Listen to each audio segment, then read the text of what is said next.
Today I made fry bread Navajo tacos, and let me tell you, these came out so good.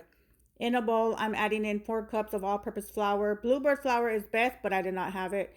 Baking powder and some salt.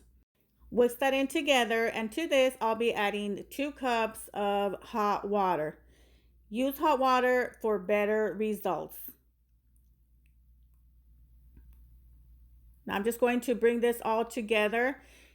After it's all mixed, your dough is going to still be sticky, and that's okay. That's how it should be. Knead it on your surface for about 3 minutes. Adding it back to my bowl, covering this and letting this rest for 30 minutes. You can do 1 hour. The toppings are your choice. I just went with some ground beef.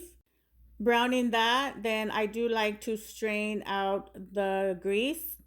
To this, I'm adding minced garlic, minced onion flakes, onion powder, garlic powder, and some cumin. Seasonings are up to you. Continue to brown. Your ground beef is done. I also refried some beans, just mashing them here, and these are done also.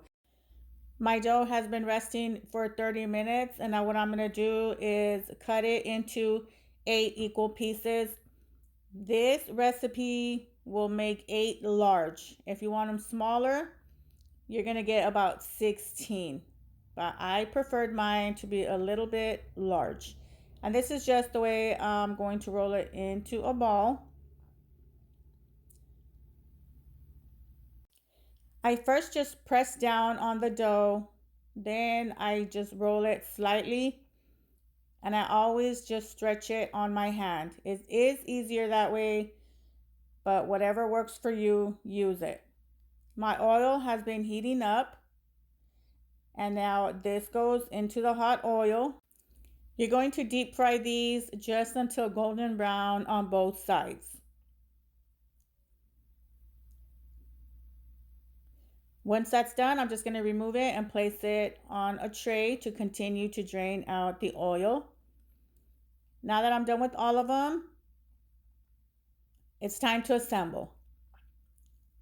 I add the refried beans, the ground beef, and then for the toppings, I have some cheese.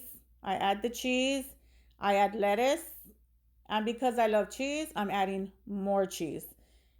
Some diced tomato, some diced purple onion, and then a dollop of sour cream. And I did add some salsa. And these Navajo fry bread tacos are done. They were so ginormous to me. I honestly did not even finish it all. But they were super delicious, and this is the perfect recipe for these. Save it. You're gonna love them. Enjoy.